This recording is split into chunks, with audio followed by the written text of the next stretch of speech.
Enzo Bortolotti, coordinatore della Lega Nord Friuli Occidentale. Buonasera. Ancora per quanto? Ufficialmente fino a sabato 10 ottobre, dopodiché in base agli esiti congressuali Cosa è accaduto? Io ho letto di RIS, me lo sto chiedendo anch'io. Io capisco che in politica tutto, ma ho letto, lei sa che io sapevo di queste lettere insomma anonime. Mi è stato chiesto di non divulgarle, lei lo sa che lo sapevo da un mese, no? Mi pare, forse anche di più.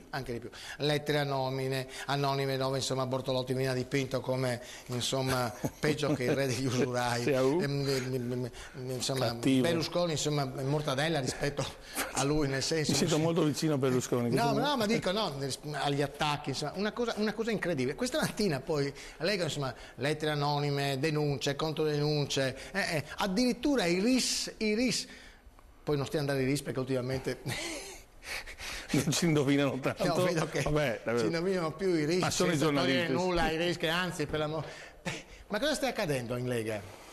Ma io credo che sono diventato scomodo per qualcuno, mi sembra evidente, e questa mia presenza probabilmente ingombrante, non solo dal punto di vista fisico dato la mole, ma è una presenza politica probabilmente che, ripeto, dà fastidio a qualcuno all'interno del movimento, perché se questi attacchi arrivassero dall'esterno potrei anche accettarli, ma siccome arrivano dall'interno, in quanto liste dei segretari, dei militanti possono essere solo in possesso di coloro che frequentano la sede, mi hanno molto amareggiato e niente, prendo atto di questa cosa, vedremo se denunciarla. Infatti i tuoi colleghi giornalisti hanno un po' enfatizzato la cosa, non è detto che io denunci il fatto, però insomma le lettere anonime che hanno girato per la provincia non è che sono state cose diciamo degne di persone di rispetto, ripeto, gente che non ha il coraggio di presentarsi con la propria faccia, di dire la propria opinione, perché nessuno ha mai sparato o fucilato la schiena a qualcuno.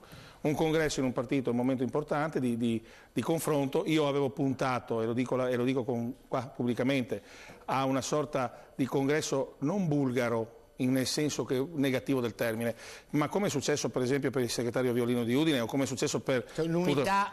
Esattamente. Come succede per Bossi, no? Esattamente, avere un congresso unitario dove si esprime un segretario che abbia molta più forza.